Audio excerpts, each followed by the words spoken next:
نحمده ونصلي على رسوله الكريم اما بعد۔ صحیح بخاری کتاب الایمان باب امور الایمان حدیث نمبر 9۔ باب امور الایمان کے اندر امام بخاری رحمہ اللہ یہ بات ثابت کرنا چاہتے ہیں کہ ایمان کے اندر اعمال اقرار تصدیق کے ساتھ ساتھ اعمال بھی ثابت ہیں، اور اعمال صرف وہی 5 نہیں جن کا تذکرہ گزشتہ باب کے حدیث میں آیا ہے کہ بنیت اسلام علی 5 سے صرف وہی 5 نہیں ہیں بلکہ اور بھی بہت سارے اعمال ہیں جن کا ایمان کے ساتھ ربط اور تعلق ہے۔ تو باب و امور ایمان کے اندر یہی چیز بیان کی۔ اس ضمن کے اندر جو حدیث امام صاحب لائے ہیں اب اس سے ثابت کریں گے کہ بہت سارے اعمال ایمان کے اندر شامل ہیں، اور ان اعمال کا تمام کا درجہ ایک جیسا نہیں ہوتا۔ کسی کے اندر وہ بہت اعلیٰ درجے کے ہوتے ہیں، بعض کے ادنا درجے میں۔ جب ان امور کا ایمان سے تعلق ہے اور وہ امور تمام میں ایک درجہ کے نہیں ہوتے تو ایمان بھی ایک درجے کا نہیں ہوگا، ایمان کے اندر بھی کمی بیشی ہوگی۔ چنانچہ حدیث لائی ہے، قال حدثنا عبداللہ ابن محمد قال حدثنا ابو عامر العقدی قال حدثنا سلیمان بن بلال عن عبداللہ ابن دینار عن ابی صالح عن ابی ہریرہ رضی اللہ عنہ عن النبی صلی اللہ علیہ وسلم قال الایمان بضع و ستون شعبہ بل حیاء شعبۃ من الایمان۔ سیدنا ابو ہریرہ رضی اللہ تعالیٰ عنہ نبی صلی اللہ علیہ وآلہ وسلم سے بیان فرماتے ہیں کہ آپ نے فرمایا الایمان بضع و ستون شعبہ، ایمان کی 60 سے کچھ اوپر شاخیں برانچیں ہیں۔ بضع ان کا لفظ 3 سے لے کر 9 تک یا 3 سے لے کر 10 تک بولا جاتا ہے، اور ستون 60 کو کہتے ہیں۔ اس اعتبار سے 63 سے لے کر اوپر 69 یا 70 تک اس کی شاخیں اور برانچیں بنے۔ فرمایا کہ ایمان کی 60 سے کچھ اوپر شاخیں ہیں۔ سب اونا کا لفظ بھی آیا ہے کہ 70 سے کچھ اوپر شاخیں ہیں۔ تو ان روایات کے اندر کوئی تعارض نہیں، بلکہ مختلف مواقع پر آپ نے یہ مختلف چیزیں بیان فرمائی ہیں۔ ایک وقت میں آپ نے 60 سے اوپر، دوسرے موقع پر 70 سے اوپر۔ اس سے یا تو کثرت تعداد بیان کرنا مقصود ہے کہ کوئی حتمی اور فکس نہیں ہے کہ اتنی ہی شاخیں ہیں، بلکہ یہ عدد کثرت پر دلالت کرنے کے لیے بولا گیا۔ جیسے ہمارے ہاں بعض عدد جو ہے وہ زبان زد ہوتے ہیں لیکن اس سے مراد کثرت ہوتی ہے۔ جیسے ہم کہہ دیتے کہ میں نے آپ کو 50 مرتبہ یہ کہا ہے، میں 70 مرتبہ کہہ چکا ہوں، حالانکہ کہا اس سے کم مرتبہ ہوتا ہے۔ یہ ایک کثرت تعداد بیان کی جاتی ہے، اور یہ حقیقت بھی ہو سکتی ہے کہ واقعی 60 یا 70 سے کوئی اوپر شاخیں ہیں، تو ان کی تطبیق یہ ہوگی کچھ تو وہ ہیں کہ جو آپس کے اندر ان کا اتحاد ہو جاتا ہے، 2 شاخیں لیکن وہ آ کر آپس میں اکٹھی ہو جاتی ہیں۔ ایک اعتبار سے وہ الگ ہے، ایک اعتبار سے اکٹھی ہیں۔ اگر الگ الگ شمار کی جائے تو 70 سے اوپر، اگر ان کو ایک ہی شمار کر لیا جائے تو پھر 60 سے اوپر شاخیں بن جاتی ہیں۔ اس میں اعمال کو ایمان کا جز قرار دیا ہے، کیونکہ وہ 60 یا 70 سے اوپر جو شاخیں بیان کی گئی ہیں ان میں سے اکثر کا تعلق اعمال سے ہے۔ تو آپ نے فرمایا کہ ایمان بضع و ستون شعبہ، ایمان کی جامد چیز نہیں، اس کے اندر کوئی اور چیز داخل نہ ہو، بلکہ یہ ایک مرکب چیز ہے، اور اس کی 60 سے بھی اوپر برانچیں اور شاخیں ہیں۔ اس سے ان لوگوں کو بھی رد کرنا چاہتے امام بخاری رحمہ اللہ جو کہتے ہیں کہ اعمال کا ایمان میں دخل نہیں، ان کے نزدیک عمل کریں یا نہ کریں صرف اقرار اور تصدیق ہی نجات کے لیے کافی و وافی ہے، بلکہ وہ تو اس طرح کی مثالیں دیتے ہیں کہ جس طرح کھانا کھانے سے ایمان کے اندر کوئی کمی بیشی نہیں، وہ انسان کی اپنی ایک ضرورت ہے، اسی طرح نماز اور روزے کی بھی ایمان کے اندر کوئی تعلق کی ضرورت نہیں ہے، وہ ایک اضافی خوبی ہے، ورنہ نجات کے لیے یہ عمل اقرار اور تصدیق ہی کافی ہے۔ گویا کہ لوگوں کو بے دینی کی طرف لے جانے کے لیے، لوگوں کو اعمال سے ہٹانے کا ایک یہ حربہ ہے کہ جب یہ کہہ دیا جائے کہ زبان سے اقرار کر لیا، دل سے تصدیق کر لی، سیدھے جنت میں پہنچ ہی جانا ہے، تو کس کو پڑھیے نمازیں پڑھنے کی، روزے رکھنے کی، حج زکوٰۃ جیسے اعمال کرنے کی، وہ کہیں گے نجات تو ہو ہی جائے گی۔ اور لوگ تو پہلے سستی نجات کے ذریعے تلاش کرتے ہیں کہ عمل کرنا نہ پڑے اور بس صرف کلمہ شریف پڑھنے پر ہی ہماری نجات ہو جائے۔ امام بخاری یہ رد کرنا چاہتے ہیں کہ جس طرح اقرار اور تصدیق لازمی ہے، اسی طرح اعمال کا کرنا بھی لازمی ہے۔ پھر اس سے ان لوگوں کا بھی رد کیا جو یہ اعتراض کرتے ہیں کہ اگر اعمال یہ ایمان کے اندر لازمی ہے، اس کا جز ہیں، تو یہ جو بیان کیا گیا کہ اس کی 70 شاخیں ہیں، تو اگر شاخوں کو کاٹ دیا جائے، کیونکہ اس کو ایک درخت کے ساتھ تشبیہ دی ہے کہ ایسے سمجھو کہ جیسے ایک درخت ہوتا ہے تو اس درخت کی بہت ساری شاخیں ہوتی ہیں، تو وہ لوگ یہ اعتراض کرتے ہیں کہ جب ان کو اس کا جز قرار ایمان کو جز قرار دیا جائے، عمل کو ایمان کا جز قرار دیا جائے، تو اگر جز نہ ہو تو وہ چیز پائی نہیں جاتی، تو اس کا معنی کہ جو عمل نہیں کرتا، مثلا نماز نہیں پڑھتا، روزہ نہیں رکھتا، کوئی اور عمل نہیں کرتا، تو اس کا ایمان ختم ہو جانا چاہیے۔ جبکہ اہل سنت کا عقیدہ یہ ہے کہ جو اعمال کا سستی کی وجہ سے تارک ہے، وہ مسلمان ہے، وہ اسلام سے خارج نہیں، اس کے ایمان کے اندر نقص ہے۔ تو اگر عمل کو ایمان کا جز بنایا جائے تو پھر عمل نہ ہونے کی وجہ سے تو ایمان ختم ہی ہو جانا چاہیے۔ یہ بات اعتراض کرتے ہیں جو اعمال کو ایمان میں شامل نہیں کرتے۔ امام بخاری یہ روایت لا کر ان کا بھی رد کرنا چاہتے ہیں کہ دیکھو نبی صلی اللہ علیہ وآلہ وسلم نے ایمان کو ایک درخت سے تشبیہ دی ہے کہ جس طرح، کیونکہ شعبۃ اصل میں شاخوں کو کہتے ہیں، جس طرح ایک درخت تو اس کی بہت ساری شاخیں ہوتی ہیں۔ آپ جانتے ہیں درخت کے کچھ اجزاء وہ ہوتے ہیں جو کہ لازمی جز ہوتے ہیں، جن کے بغیر درخت کا وجود نہیں، مثلا جڑ ہے، تنا ہے، یہ لازمی اجزاء ہیں جن کے بغیر درخت کا وجود نہیں ہوتا۔ اور کچھ اجزاء وہ ہوتے ہیں جن کے بغیر بھی درخت کا وجود رہ سکتا ہے، جیسے شاخیں ہیں، پتے ہیں، پھول ہیں۔ تو ایمان کی بھی مثال دے کر آپ نے یہ بات سمجھا دی کہ ایمان کے کچھ اجزاء وہ ہیں جن کے بغیر ایمان کا وجود نہیں ہے، مثلا اقرار، تصدیق وغیرہ، اس کے بغیر تو ایمان کا تصور نہیں۔ لیکن کچھ ایسے ہیں جن کے بغیر ایمان ہے، لیکن ایمان کا نقص، کمی ضرور ہے۔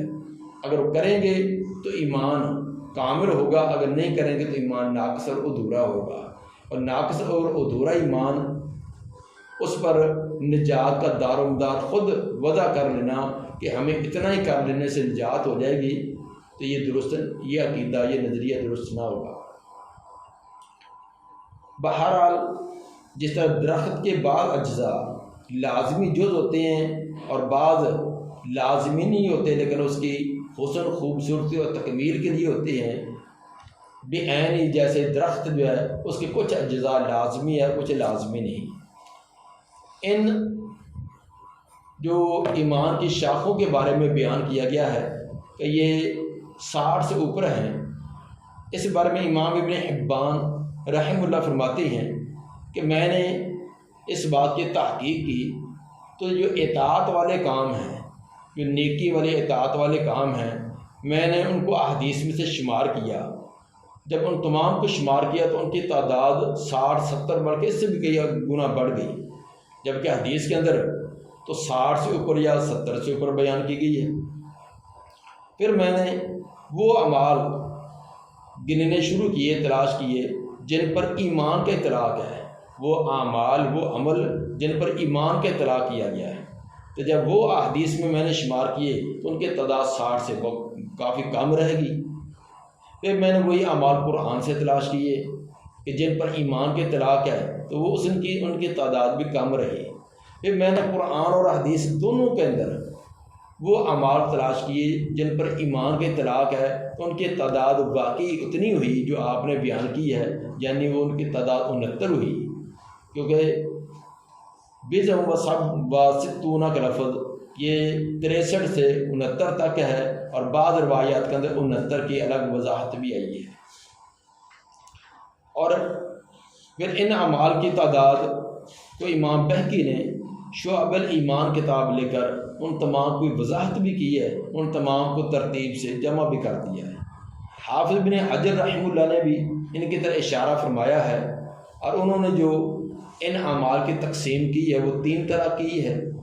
فرماتے ہیں کہ کچھ اعمال ہیں جن کا تعلق قلب سے ہے، دل سے ہے، کچھ اعمال ایسے جن کا دل سے تعلق ہے، ان کی تعداد 24 ہے، اور کچھ اعمال وہ ہیں جن کا تعلق لسان یعنی زبان سے ہے، ان کی تعداد 7 ہے، اور کچھ اعمال ایسے ہیں جن کا تعلق بدن سے ہے، ان کی تعداد 38 ہے، اور ان تینوں قسم کے اعمال یعنی قلبی، لسانی اور بدنی تینوں کو اکٹھا کیا جائے تو وہ 69 بنتے ہیں۔ والحیاء شعبۃ من الایمان، اور حیا یہ ایمان کا بہت بڑا شعبہ ہے۔ والحیاء شعبۃ کے اندر تنوین یہ تعظیم کی ہے، اس کا معنی کیا جائے گا کہ حیا یہ ایمان کی ایک بہت بڑی شاخ اور بہت بڑا ایک حصہ اور جز ہے۔ حیا کو بڑا جز اس لیے بیان کیا کہ یہ حیا ایک ایسا انسان کا اندر وصف ہے جو انسان کو نیکی پر آمادہ کرتا ہے اور گناہ سے بچاتا ہے۔ بہت سارے انسان گناہ اور جرم کرنے کا ارادہ ہوتا ہے، وسائل ہوتے ہیں، شہوات کا غلبہ ہوتا ہے، دل چاہتا بھی ہے، لیکن صرف اس بنا پر نہیں کرتا کہ لوگ کیا کہیں گے۔ یہ ایک حیا معنی ہوتا ہے کہ میرے والدین کو پتہ چلا تو وہ کیا کہیں گے، میرے بہن بھائیوں کو پتہ چلا تو وہ کیا کہیں گے، میرے رشتہ دار اور برادری گلی محلے والے مجھے کیا کہیں گے، میرے دوست احباب کیا کہیں گے۔ تو یہ ایک حیا اور شرم و حیا یہ اس کو رکاوٹ بن جاتا ہے۔ اور بعض ان کو اللہ کا حیا ہوتا ہے کہ اگر میں نے تنہائی کے اندر کر بھی لیا، کوئی دیکھنے والا نہیں، تو اللہ مجھے کیا کہے گا، میں اپنے رب کو کیا جواب دوں گا۔ یہ حیا اس کو گناہ سے روک دیتا ہے۔ تو گویا کہ حیا ایک ایسی خوبی ہے جو انسان کو نیکی پر آمادہ کرتی ہے اور گناہ سے بچاتی ہے۔ اس لیے فرمایا کہ حیا یہ بہت ایمان کی بہت بڑی شاخ ہے، بہت بڑا حصہ ہے۔ اسی لیے تو نبی صلی اللہ علیہ وآلہ وسلم نے فرمایا کہ تمام شریعتوں کے اندر جو مشترکہ چیز چلی آ رہی ہے وہ یہ ہے، اذا لم تستحی فصنع ما شئت، جب تیرے اندر حیا نہ رہے تو پھر جو مرضی کرتا رہے۔ یہ صحیح بخاری کے حدیث نمبر 3484 کہ حیا، جب تک حیا ہے تو برے کاموں سے اجتناب کرے گا، جب شرم و حیا اتار دیا تو پھر جو مرضی کر، جب تجھے کسی کی پرواہ ہی نہیں، تجھے کون کیا کہے گا، پھر جیسے مرضی کر۔ ایمان کے تمام شعبے جو ہیں ان میں سے ایک کا تذکرہ کیا اور بھی بتلایا کہ باقی بھی شعبے ہیں۔ اب صاف ظاہر ہے کہ جب یہ کہا کہ الحیاء شعبۃ من الایمان، حیا ایمان کا بڑا شعبہ ہے، تو ثابت ہوا کچھ بڑے شعبے ہیں، کچھ چھوٹے شعبے بھی ہیں، کچھ ایسے اعمال ہیں کہ جن کی وجہ سے بہت ایمان کا در تازگی اور عمدگی اور بہت بہتری آتی ہے، اور بعض اس کے مقابلے میں کم ہیں۔ اور یہ چیزیں بھی آپس میں ہر ایک نہیں ہے، کسی کا حیا بہت اعلیٰ درجے کا ہوتا ہے، کسی میں متوسط قسم کا، کسی کا ادنا درجے کا، اس طرح دیگر اعمال بھی ہیں۔ ایک تو یہ ثابت ہوا کہ اعمال جو ہے یہ ایمان کے اندر شامل ہے، ایمان کا جز ہیں۔ دوسرا یہ بھی ثابت ہوا کہ ایمان تمام کا ایک جیسا نہیں ہوتا، بعض کا بہت اعلیٰ درجے کا اور بعض ادنا درجے کا ہوتا ہے. یہ کچھ امام بخاری رحمہ اللہ اسے ثابت کرنا چاہتے ہیں. باب نمبر 4 باب المسلم من سالم المسلمون من لسانہ و یدہ. باب ہے اس بات کا کہ بہترین عمدہ ترین مسلمان تو وہ ہے، اعلیٰ درجے کا مسلمان وہ ہے کہ من سالم المسلمون من لسانہ و یدہ، جس کی زبان اور ہاتھ سے دوسرے مسلمان محفوظ رہیں. گزشتہ باب میں شعب الایمان کا تذکرہ امام بخاری نے کیا تھا، جس کے اندر تمام شعبوں کا اکٹھا تذکرہ آ گیا. تب ان میں سے بعض کو الگ الگ بیان کریں گے کہ جن کی ایک خصوصی اہمیت ہے، ان میں سے کچھ کا تذکرہ کریں گے. کچھ ان میں سے سلبی امور ہیں، کچھ ان میں سے ایجابی ہیں. سلبی کا معنی کچھ کام وہ ہے کہ جن کو نہ کیا جائے، کچھ وہ کہ جن کو کیا جائے. تو وہی جن کا پیچھے اختصار سے 60 سے اوپر شاخوں کا تذکرہ کیا گیا، ان میں سے چند ایک کا تذکرہ الگ طور پر کریں گے. اور اس باب کے اندر ہاتھ اور زبان سے دوسرے مسلمانوں کو محفوظ رکھنا یہ ایک اعلیٰ اور بہترین مسلمان ہونے کی علامت اور صفت ہے. اس باب کے اندر امام بخاری یہ ثابت کریں گے کہ تصدیق قلبی کے ساتھ ساتھ دل کی تصدیق کے ساتھ ساتھ اعمال کا ہونا یہ بھی ضروری ہے. اور اسلام کی جو بنیاد 5 چیزوں پر ہے، اس کا یہ مطلب نہیں کہ ان کے 5 کے علاوہ کی اور چیز اس میں شامل نہیں، بلکہ ان کے علاوہ اور بھی کچھ اعمال ہیں جو تکمیل ایمان کا ذریعہ بنتے ہیں. اس باب کے اندر امام بخاری ارجاء کا عقیدہ اس کا رد کریں گے، یعنی مرجئہ کا عقیدہ، جو یہ عقیدہ رکھتے ہیں کہ اعمال کی ضرورت نہیں، نجات کے لیے صرف اقرار یا صرف تصدیق یا زیادہ سے زیادہ اقرار اور تصدیق کافی ہے، عمل کی ضرورت نہیں. ان کا رد کرنا چاہتے ہیں. اور اس کے اندر امام بخاری نے صرف زبان اور ہاتھ والی جو 2 چیزیں نبی صلی اللہ علیہ وآلہ وسلم نے بیان کی تھی، ان کا تذکرہ کیا. آپ نے فرمایا کہ المسلموں کے اندر جو الف لام ہے یہ کمال کا ہے. اس کا معنی کریں گے کامل قسم کا مسلمان. یہ ایسے کہ جیسے کہتے ہیں زید الرجل، حامد الرجل، کہ حامد ہی مرد ہے. اس کا معنی یہ نہیں کہ باقی مرد نہیں، مثلا کہ اصل مردان کی جس کے اندر پائی جاتی ہے وہ زید میں، اصل میں، فلاں میں. تو یہ ہوتا ہے کہ کمال درجے کی کوئی وصف اور خوبی بیان کرنے کے لیے استعمال ہوتا ہے. تو اب اس کا معنی یہ ہوگا کہ المسلم من سالم المسلمون، کامل اور اعلیٰ بہترین عمدہ ترین مسلمان وہ ہے جس کے ہاتھ اور زبان سے دوسرے مسلمان محفوظ رہیں. 2 چیزوں کا تذکرہ اس لیے کیا کہ اکثر دوسروں کو جو اذیت پہنچائی جاتی ہے اس کے اندر زبان اور ہاتھ کا دخل زیادہ ہے.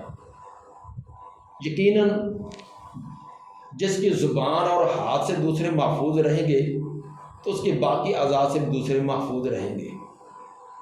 اکثر دوسروں کو اذیت پہنچانے والے یہ 2 ہی عضو ہوتے ہیں. تو ورنہ یہ معنی نہیں ہے کہ ہاتھ اور زبان سے تو کسی کو اذیت نہ دے، لیکن ٹانگوں سے کسی کو ٹھڈے مارتا رہے، کسی اور کو اور طرح کی کوئی اذیت دے. یہ نہیں مانا، مطلب کہ ہر طرح کی اذیت سے دوسرا مسلمان محفوظ ہو. چونکہ اذیت کے یہ 2 سبب بڑے ہیں، اس لیے ان دونوں پر جس نے کنٹرول کر لیا وہ باقیوں پر بھی کنٹرول کر لے گا. روایت کے الفاظ پہلے سند دیکھیے کہ قال حدثنا آدم بن ابی ایاس قال حدثنا شعبہ عن عبداللہ بن ابی الصفر و اسماعیل سے بن مراد اسماعیل بن ابی خالد البجلی کوفی ہیں. عن شعبی سے مراد ابو عامر بن شرحبیل تابعی ہیں اور مشہور تابعی اور فقیہ ہیں. عن عبداللہ ابن عمر رضی اللہ عنہما عن النبی صلی اللہ علیہ وسلم قال المسلم من سلم المسلمون من لسانہ و یدہ. حقیقی مسلمان، بہترین عمدہ مسلمان وہ جس کے ہاتھ اور زبان سے دوسرے مسلمان محفوظ رہیں.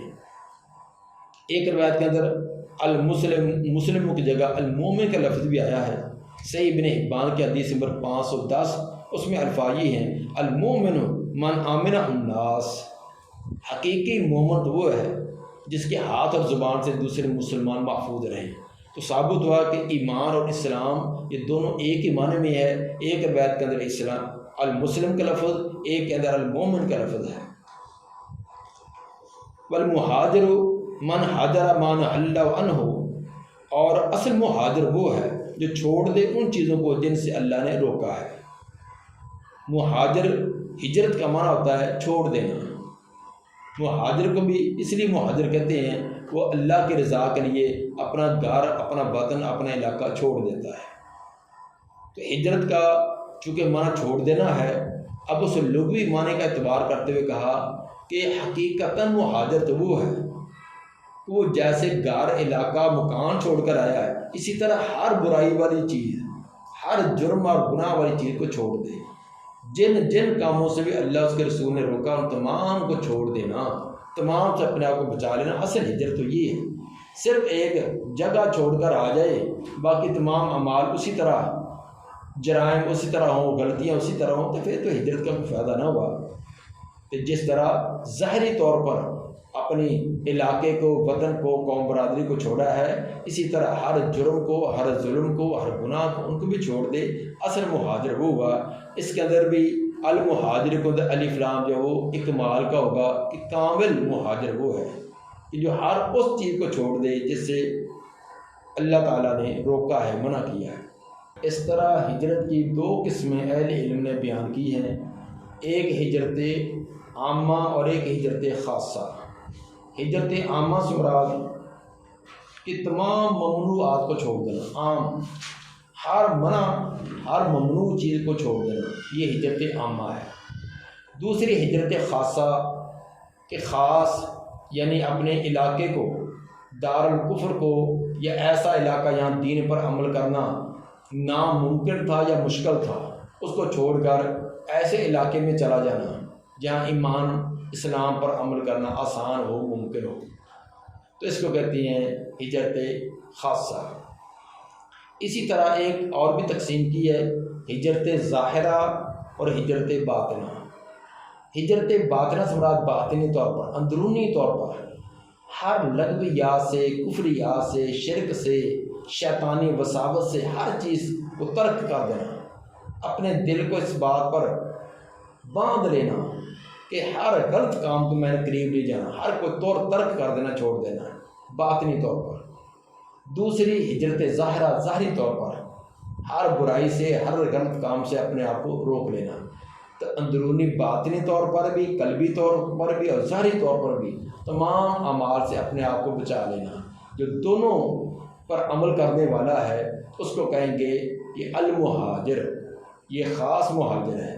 جو دونوں پر کو ترک کرنے والا نے ایک کو چھوڑ دیا، دوسرے پر عمل کیا، یا ایک پر بھی بعض چیزوں کو چھوڑ دیا، جب دل چاہ خواہشات نے مجبور کیا عمل کر لیا، تو المہاجر تو نہیں ہے، اس کو صرف مہاجر کہہ دیں گے، کیونکہ وہ خاص کامل قسم کا ہجرت کرنے والا نہیں ہوگا۔ اس کے بعد باب نمبر 5 جو امام بخاری لائے ہیں کہ باب ای الاسلام میں افضل، باب ہے کہ کون سا اسلام افضل ہے۔ چونکہ پہلے یہ بات بتلائی ہے کہ امام بخاری رحمہ اللہ کے نزدیک بھی اور محدثین کے نزدیک بھی ایمان اور اسلام یہ مترادف ہیں، ہم معنی ہیں۔ تو ای الاسلام سے بعد کون سا اسلام، کون سا ایمان افضل ہے؟ تو نبی صلی اللہ علیہ وآلہ وسلم سے یہ سوال کیا گیا، جیسے آگے روایت میں آ رہا ہے، تو آپ نے اس کا جواب دیا، تو ثابت ہوا کہ کسی کا اسلام، ایمان افضل ہے اور کسی کا غیر افضل ہے۔ اگر ایمان کا اندر کمی بیشی نہ ہوتی تو آپ اس سوال کے رد کر دیتے کہ آپ نے سوال درست نہیں کیا، ایمان تو سب کا برابر ہوتا ہے۔ آپ سے سوال کیا گیا، آپ نے سوال کو درست قرار دیا اور اس کا جواب بھی فرمایا، تو ثابت ہوا کہ اسلام میں، ایمان میں درجہ بندی ہے، تمام کا یہ ایمان اسلام ایک جیسا نہیں ہوتا۔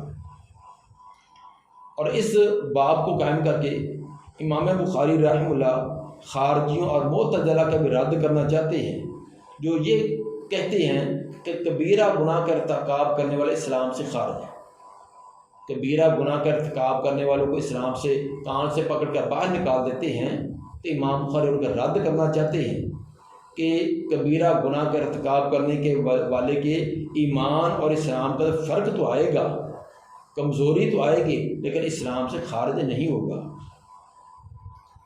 چنانچہ روایت بیان کی ہے، قال حدثنا سعید بن یحیی بن سعید القرشی قال حدثنا ابی قال حدثنا ابو بردہ بن عبد اللہ بن ابی بردہ عن ابی بردہ عن ابی موسیٰ رضی اللہ عنہ قال قالوا یا رسول اللہ ای الاسلام افضل۔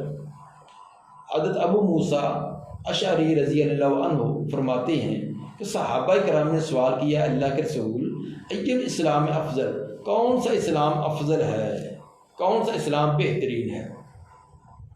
قال من سالم المسلمون من لسانہ و یدہ، آپ نے فرمایا کہ وہ کہ صحیح سلامت رہے مسلمان اس کے ہاتھ سے اور اس کی زبان سے، جس کی زبان اور ہاتھ سے اس کے مسلمان محفوظ رہیں، اس کا اسلام بہترین ہے۔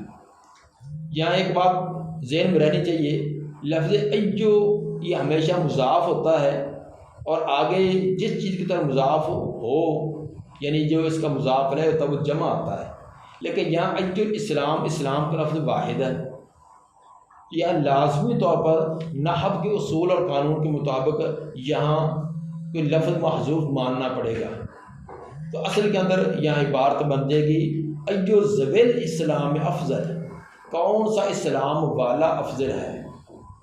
اس لیے کہ آپ نے جو آگے جواب فرمایا تھا وہ افضل اسلام والے افراد کا بیان کیا ہے، اسلام کے اعمال کا نہیں بتلایا کہ فلاں فلاں جو اعمال کرے گا، بلکہ اس اعمال کو اپنانے والا، فرمایا کہ من سالم المسلمون، وہ سب سے افضل ہے جس کے ہاتھ سے زبان سے دوسرے مسلمان محفوظ رہے۔ تو یقینی طور پر جو سائل کا سوال تھا تو پیغمبر علیہ السلام نے جواب وہی دیا ہے، تو اس کا سوال جب وہ افضل اعمال والے افراد تھے تو آپ نے وہی جواب دیا، اسی لیے یہاں ایو ذویل اسلام، کون سے اسلام والے افضل، یہ محذوف عبارت ہوگی۔ اس سے ثابت ہوا کہ بعد آپ نے فرمایا کہ سب سے اعلیٰ درجے کا مسلمان اسلام اس کا ہے جس کے ہاتھ زبان سے دوسرے محفوظ رہیں۔ اب اس کی اپوزٹ صورت کیا ہوگی کہ جس کے ہاتھ اور زبان سے دوسرے محفوظ نہ رہے وہ اعلیٰ اسلام والا نہیں ہے۔ تو ایک وہ ہے جو بہت اعلیٰ درجے کا، ایک ادنا درجے کا، اس کے درمیان کے اندر بھی بہت سارے درجات ہوں گے۔ ایک وہ کہ جس کے ہاتھ زبان سے کچھ نہ کچھ محفوظ رہتے ہیں، کبھی کبھی اس کو بھی شوق پورا کرنے کا پورا کر لیتا ہے کہ کسی کو تکلیف دے دی، کسی کو اذیت دے دی، تو کبھی کوئی کبھی کبھی کر لیتا ہے، کبھی جو کوئی ہفتوں بعد مہینوں بعد کر لیتا ہے۔ تو جیسے جیسے اپنے ہاتھ اور زبان سے دوسروں کو کلی طور پر محفوظ رکھے گا اتنا ایمان اسلام اس کا اعلیٰ بنے گا، جتنی اس کے اندر کمی آتی جائے گی اسلام کے اندر بھی کمی آتی جائے گی۔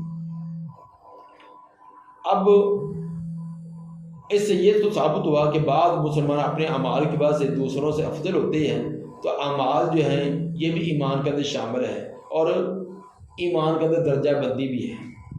بعض لوگ اس طرح کی روایات پر اعتراض کرنے بیٹھ جاتے ہیں کہ یہاں دیکھو بھی آپ سے پوچھا گیا کہ کون سا اسلام بہتر ہے، تو آپ نے فرمایا سالم المسلمون من لسانہ و یدہ۔ کسی جگہ آپ سے پوچھا گیا تو آپ نے کہا جہاد سب سے بہتر ہے، کسی جگہ والدین کی خدمت اطاعت کرنے کو بہتر قرار دیا گیا، کسی جگہ فلاں عمل کو، یہ تو آپس میں تعارض ہے۔ تو جب اذا تعارض تساقط، جب دو روایتوں کے اندر تعارض آ جائے تو ساقط ہو جاتی ہے۔ تو ثابت ہوا یہ روایات بعض کے اندر اپنی طرف سے بنائی گئی ہے، یہ کوئی نبی کے فراہمی نہیں ہے، یہ منکرین حدیث جن کو دلوں کے اندر ٹیڑھ ہوتی ہے، کجی ہوتی ہے، تو صاف ظاہر ہے جیسی عینک ہے اسی طرح کی چیزیں نظر آئیں گی۔ جب ذہن یہ بنایا ہے کہ یہ تمام کی تمام روایات یہ بعد کے اندر اپنی طرف سے بنائی گئی ہیں، تو اب ان کو ہر ایک چیز وہی نظر آئے گی۔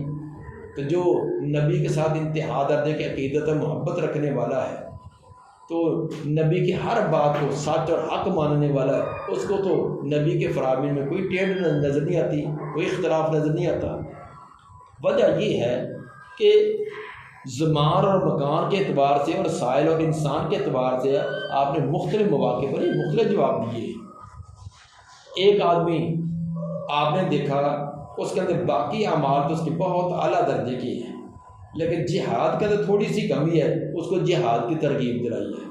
کسی کے بر الوالدین میں، کسی کی اور میں اسی طرح مواقع ہوتے ہیں۔ ایک موقع ہوتا ہے اس کے اندر جہاد سب سے افضل عمل ہے، ایک موقع تھا وہاں حج سب سے افضل ہے، ایک ایسا موقع تھا اس میں کوئی اور افضل ہوتا ہے۔ تو اب مختلف مواقع ہوتے ہیں۔ اب ہم بھی دیکھ لیں گزشتہ دنوں کا قربانی کے احکام، تو سب قربانی کے احکام بیان کرنا افضل تھے۔ قربانی سے پہلے قربانی کے احکام بیان کرنے بہت اعلیٰ تھے، بہت بہترین تھے۔ اگر ان دنوں کے اندر کوئی رمضان کے احکام، روزے کے احکام بیان کرتے تو وہ ایک بے تکی سی بات بن جاتی۔ رمضان کے مہینے میں کوئی قربانی کے احکام بیان کرے تو یہ بے تکی سی ہے۔ حالانکہ رمضان کے احکام اپنی جگہ، قربانی کے اپنی جگہ، باقی اعمال اپنی جگہ، ہر ایک کا موقع محل ہوتا ہے۔ تو جس طرح کا موقع ہوتا تھا اسی طرح کی آپ ترغیب دلاتے ہوئے ان اعمال کے بارے میں ترغیب دلاتے اور اس کی رہنمائی فرماتے۔ تو اس لیے یہ اعتراض کر کے لوگوں کو دین سے متنفر کرنا کہ دیکھو ایک روایت میں یہ لفظ آ گئے، دوسرے میں یہ آ گئے، فلاں میں یہ آ گئے، اس طرح تو تیری اور میری باتوں میں کسی دن ہم نے کسی بات کو ترجیح دی، کسی دن کسی ترجیح دی۔ آج آپ سے پوچھا بھی آپ کون سا فروٹ پسند کریں گے، کون سی سبزی، آج آپ نے اور نام لیا ہے، آپ کہیں گے سب سے بہترین میرے نزدیک پھل جو ہے آج اس کو کیلے کا نام دے دیا ہے۔ اگلے ہفتے پوچھیں آپ کے نزدیک بہترین پھل کون سا، آپ کہیں گے سیب ہے، تو یہ تو تعارض آ گیا۔ آج بہتر ہے آپ کیا کھانا پسند کریں گے، بہترین آپ کون سا سالن پسند کریں گے، یہ آج میں گوشت کروں گا۔ دوسرے دن پوچھا آج بھی کون سا پسند کریں گے، میں یہ سبزی کروں گا، یہ تو تعارض آ گیا۔ اس طرح کے تعارض ثابت کریں تو آپ کی ہر ایک زندگی متعارض آ جائے گی، تو اس کا مطلب اس کو یہ جھوٹا قرار دے کہ اس کی تمام باتوں کو کالعدم قرار دے دیں۔ اس لیے موقع محل کے اعتبار سے، سائل کے اعتبار سے اور زمان مکان کے اعتبار سے اس طرح کے سوالوں کے اندر آپ نے جو رہنمائی فرمائی ہے۔ جس طرح طبیب کو دیکھیں نا، حکیم طبیب وہ نہیں ہے، حکیم ہے نا دنا آدمی۔ حکیم وہ نہیں کہ ہر مریض کو ایک ہی دوائی دیتا جائے۔ حکیم وہ ہے دو بیمار آئے ہیں، دونوں کو بخار ہے، ایک دوائی اور دے گا دوسرے کا اور، حالانکہ دونوں کو بخار ہے۔ وجہ یہ ہے کہ ایک کو بخار گرمی کا، ایک کو سردی کا ہے، ایک بچہ ہے، ایک جوان ہے، ایک بوڑھا ہے، ایک کی دوائی اور ہوگی دوسرے کی اور ہوگی۔ ایک کو کہے گا تو نے یہ چیز کھانی ہے، دوسرے کو کہے گا یہ چیز تو نے بالکل نہیں کھانی۔ آج مریض کو اور دوائی دی ہے، کہے گا تیسرے دن آنا، تیسرے دن وہ ختم کر کے اور دوائی دے گا۔ اس کا یہ معنی نہیں کہ پہلی دوائی اس کی غلط ہے، اس وقت مریض کی حالت ہی ایسی ہوتی ہے، مریض ہی ایسا ہوتا ہے۔ تو عقل مند سمجھدار حکیم اور طبیب وہ ہوتا ہے جو مریض کو دے کر، موسم کو دے کر اور باقی تمام چیزوں کو دے کر دوائی کو تجویز کرے۔ اور نبی صلی اللہ علیہ وآلہ وسلم سے زیادہ سمجھدار، زیادہ حکیم اور دانا کائنات میں اور کون ہو سکتا ہے؟ اس لیے آپ نے مختلف مواقع پر یہ مختلف جوابات یہ آپ نے ارشاد فرمائے ہیں۔ اللہ تعالیٰ ہمیں عمل کرنے کی توفیق عطا فرمائے۔